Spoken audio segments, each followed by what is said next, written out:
চাঁদাবাজি প্রতিরোধে বৈষম্য বিরোধী ছাত্র আন্দোলনের বাংলাদেশে সকল জেলা উপজেলা থানা কমিটিকে বিলুপ্তি ঘোষণা করেছে বৈষম্য বিরোধী ছাত্র আন্দোলনের কেন্দ্রীয় নেতারা।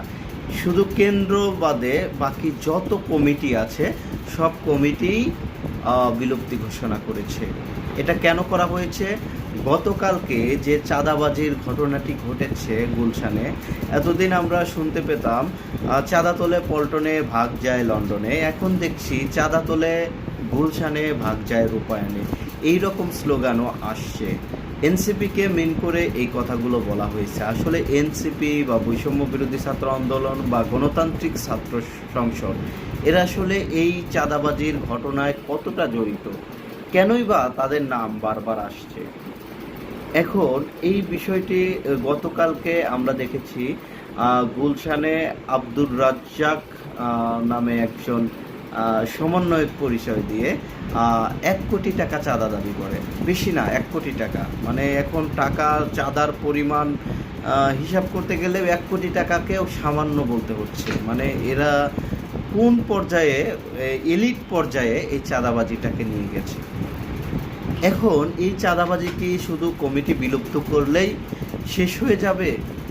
আমরা বলেছিলাম যে বৈষম্য বিরোধী ছাত্র আন্দোলনটাকে শুরুতেই বিলুপ্তি করে দেওয়া হোক এবং সমন্বয়ক যে পরিচয় সেই পরিচয়টাকেও বিলুপ্ত ঘোষণা করা হোক।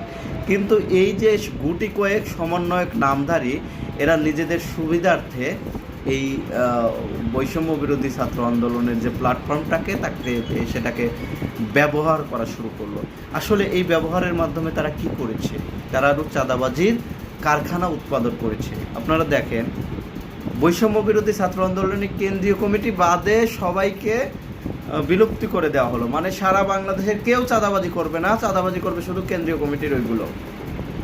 মানে ওই বৈষম্য বিরোধীর নাম দিয়ে এখন খাবে শুধু ওই কেন্দ্রীয় কমিটির লোকজন। এতদিন তো থানা উপজেলা বা এরাও খেয়েছে। গত পরশুদিন যে আব্দুর রাজ্জাক গ্রেপ্তার হয়েছে, এ কি কেন্দ্রীয় কমিটির ছিল না? এও তো কেন্দ্রীয় কমিটির ছিল।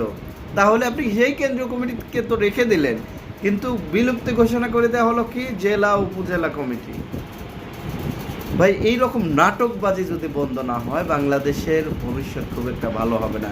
ছাত্র জনতা বুলেটের সামনে দাঁড়িয়ে স্বৈরাচারী শেখ হাসিনাকে পতন ঘটিয়েছে, এখন সেইটাকে ব্যবহার করে আপনারা খাওয়া শুরু করেছেন। বৈষম্য বিরোধী ছাত্র আন্দোলন পুরোটাই বিলুপ্ত করে দিতে হবে। সমন্বয়ক নাম পরিচয় দিলে গণধোলাই দিতে হবে।